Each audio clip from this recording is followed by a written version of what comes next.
إلا الله وحده لا شريك له ونشهد أن سيدنا وحبيبنا ومولانا محمدا عبده ورسوله الذي أرسله بالحق بشيرا ونذيرا وداعيا إلى الله بإذنه وسراجا وقمرا منيرا فقد قال الله تعالى في كلامه المجيد وفرقانه الحميد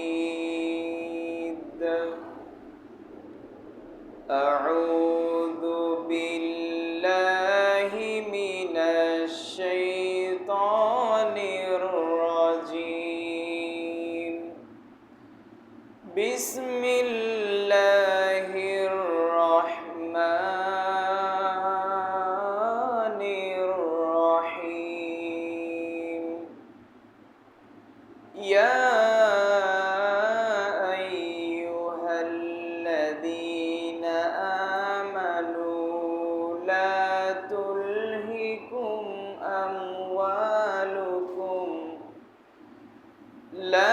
تلهكم أموالكم ولا أولادكم عن ذكر الله ومن يفعل ذلك فأولئك هم الخاسرون وأنفقوا مما رزقناكم من قبل أن يأتي أحدكم الموت فيقول رب لولا أخرتني إلى أجل قريب فأصدق وأكن من الصالحين ولن يؤخر الله نفسا إذا جاء أجلها والله خبير بما تعملون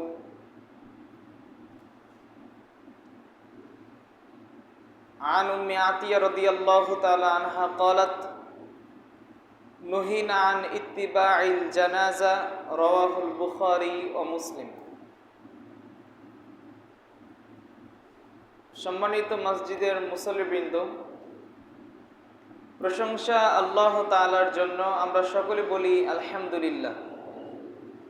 শান্তি ও রহমতের ধারা বর্ষিত হোক সর্বকালের সর্বশ্রেষ্ঠ মহামানবের উপর। আমরা সকলে বলি সাল্লাল্লাহু আলাইহি ওয়াসাল্লাম। আজ জুমার খুতবায় পূর্বের ধারাবাহিকতা অনুযায়ী আজকেও আলোচনার বিষয় জানাজা। জানাজা বিষয়ে আজকেই আলোচনা শেষ করব ইনশাআল্লাহ। আপনাদের সামনে আলোচনা করছিলাম একজন ব্যক্তি যখন মৃত্যুবরণ করে জীবিত ব্যক্তিদের উপর কি কি দায়িত্ব চলে আসে মৃত ব্যক্তির প্রতি। তাতে আমরা দেখেছি তাকে গোসল দেওয়াতে হবে, গোসল দেওয়ানোর পরে তাকে জানাজার জায়গাতে নিয়ে যেতে হবে এবং জানাজার সালাত আদায় করতে হবে। তো আমরা পৌঁছেছিলাম জানাজার সালাত আদায় করা সম্পর্কে। জানাজার সালাত 4 তাকবীরে হবে। প্রথম তাকবীর দেওয়ার পরে সূরা ফাতিহার সাথে অন্য আরেকটা সূরা, দ্বিতীয় তাকবীর দেওয়ার পরে দুরুদ ইব্রাহিম আল্লাহুম্মা সাল্লি আলা মুহাম্মদ ওয়া আলা আলি মুহাম্মদ শেষ পর্যন্ত। এবার তৃতীয় তাকবীর দেওয়ার পরে জানাজার যে নির্দিষ্ট দোয়া রয়েছে এই দোয়া বলতে হবে। আল্লাহুম্মা গফিরলি হাইয়িনা ওয়া মাইয়িতিনা ওয়া শাহিদিনা ওয়া গায়িবিনা শেষ পর্যন্ত, এবং আল্লাহুম্মা গফির লাহু ওয়ারহামহু ওয়া আফিহি ওয়া আফু আনহু শেষ পর্যন্ত। এরপরে আরেকটা তাকবীর দেওয়ার পরে সালাম ফিরাতে হবে।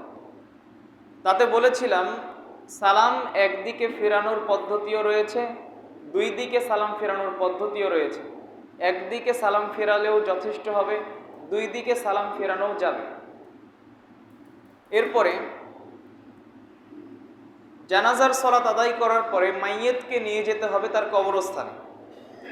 তো আমরা যখন মাইয়েতকে নিয়ে কবরস্থানে যাব, তা আমরা কিভাবে কবরস্থানে যাব এবং আমাদের যাওয়ার পদ্ধতি কেমন হবে, আমরা এখান থেকে আজকের আলোচনা শুরু করব।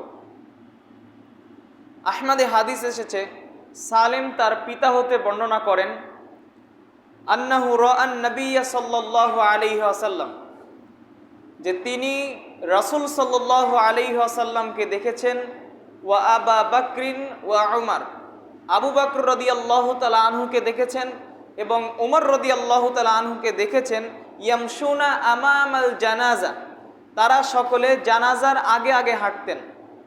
এই হাদিস থেকে কতিপয় মাসআলা বোঝা যায়।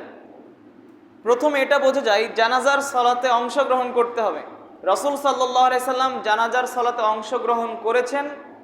দ্বিতীয়ত, যেই জায়গাতে মৃত ব্যক্তিকে নিয়ে যাওয়া হবে সেই জায়গাতে যেতে হবে। রাসূল সাল্লাল্লাহু আলাইহি ওয়াসাল্লাম, উমর রাদিয়াল্লাহু আনহু, আবু বকর রাদিয়াল্লাহু আনহু, ইনারা সকলে পায়ে হেঁটে যেতেন। অর্থাৎ মৃত ব্যক্তিকে যেই জায়গাতে দাফন করা হবে সেই জায়গাতে পায়ে হেঁটে যাওয়া সুন্নাত, এবং যানবাহনে সেখানে যাওয়া মাকরুহ, অপছন্দনীয়।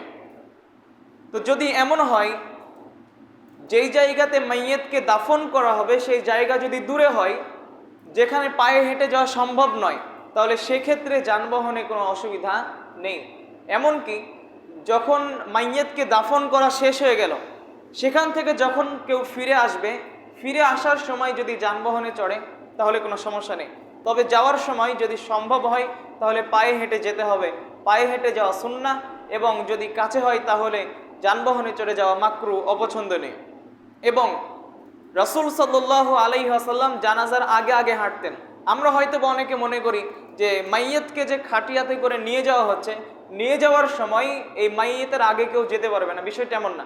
রাসূল সাল্লাল্লাহু আলাইহি ওয়াসাল্লাম, আবু বকর রাদিয়াল্লাহু আনহু, উমর রাদিয়াল্লাহু আনহু, ইনারা সকলেই জানাজার কোন জায়গাতে হাঁটতেন? আগে আগে দিয়ে হাঁটতেন। এটা সুন্নাহ। তো জানাজার সালাত আদায়ের পরে মাইয়েতকে যখন খাটিয়াতে করে উঠিয়ে নিয়ে যাওয়া হবে কবরস্থানের দিকে, তা আমাদের সমাজে অনেক ভুল কিছু প্রচলিত রয়েছে। যেমন কবরস্থানে যাওয়ার মাঝখানে 2 বার বা 3 বার অনেকে বসে, বসার সাথে সাথে অনেকে আল্লাহু আকবার বলে, তাকবীর দেয়, কিংবা অন্য কিছু। এগুলো সকল কিছু সুন্নাহ পরিপন্থী। রাসূল সাল্লাল্লাহু আলাইহি ওয়াসাল্লামের সুন্নাহ হলো কবরস্থানে মাইয়েতকে নিয়ে যাওয়া হবে, সকলে নিস্তব্ধ থাকবে, কেউ জোরে কথা বলবে না, কেউ জোরে কথা বলবে না। এখন এই জোরে আওয়াজটা কোরআন তেলাওয়াতের মাধ্যমে হতে পারে, তাকবীর ধ্বনির মাধ্যমে হতে পারে, অন্য যে কোনো কিছুর মাধ্যমে হতে পারে। কেউ কোনো আওয়াজ করবে না, কোরআন তেলাওয়াত করাও যাবে না, তাকবীর দেওয়াও যাবে না, নিস্তব্ধভাবে একেবারে জানাজার সালাতের পর কবরস্থানে নিয়ে যেতে হবে, কেউ কোনো কথা বলবে না। আবার অনেক দেখা যায় যারা সামনের দিকে থাকে তারা সামনের দিক থেকে পিছনের দিকে চলে আসে, আবার পিছনের লোকগুলো কোথায় যায়? সামনে যায়। এরকম করা যাবে না, এটা কোনো সুন্নাহ নয়। যদি ঘাড় ব্যথা হয়ে যায় অন্যজন খাটিয়ে নিতে পারে, এতে কোনো অসুবিধা নেই, কিন্তু কোনো সুন্নাহ কিংবা এরকম কোনো নিয়ম যে আমাকে সামনে যেতে হবে, সামনের জনকে পিছনে আসতে হবে, এটা ভুল পদ্ধতি। এরকম রাসূল সাল্লাল্লাহু আলাইহি সাল্লামের সুন্নাহ নয়। তাহলে যারা পুরুষ মানুষ রয়েছে তারা জানাজার সাথে কবরস্থানে যাবে। তো মহিলাদের কি হুকুম? উম্মে আতিয়া রাদিয়াল্লাহু তাআলা আনহা বলেন, নুহিনা আন ইত্তিবাইল জানাজা, রাসূল সাল্লাল্লাহু আলাইহি ওয়াসাল্লাম আমাদেরকে জানাজার সাথে যেতে নিষেধ করেছেন। অর্থাৎ এখান থেকে নিষেধ পাওয়া যায় যে রাসূল সাল্লাল্লাহু আলাইহি ওয়াসাল্লাম মহিলাদেরকে নিষেধ করছেন জানাজার সালাতের সাথে যেতে, মহিলারা যাবে না, শুধু পুরুষ যাবে। তো যখন লোকেরা জানাজার সালাতের জন্য কবরস্থানের দিকে যাবে, তো এই জায়গাতে রাসূল সাল্লাল্লাহু আলাইহি ওয়াসাল্লামের থেকে একটা সুন্নাহ পাওয়া যায়। সেটি কি?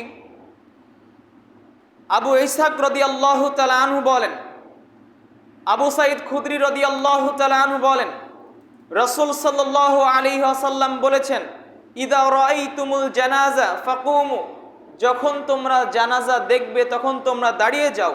ফামান তাবিআহা, যে ব্যক্তি জানাজার সাথে দাঁড়িয়ে যাবে, ফালা ইয়াজলিস হাত্তা তুযা, তো খাটিয়া ঘাট থেকে নামানোর পূর্ব পর্যন্ত কেউ যেন না বসে। এখান থেকে কি বোঝা গেল? যখন জানাজার সালাত আদায়ের পরে কবরস্থানে নিয়ে যাওয়ার জন্য খাটিয়াকে কাঁধে উঠানো হলো, সেই খাটিয়াতে জানাজার জায়গা থেকে কবরস্থানে যাওয়ার পর্যন্ত এবং কাঁধ থেকে খাটিয়া নামানো পর্যন্ত যারা অনুসরণ করছে তারা কেউ বসতে পারবে না। রাসূল সাল্লাল্লাহু আলাইহি ওয়াসাল্লাম বসতে নিষেধ করেছেন। তো এটা ওয়াজিব নয়, এটা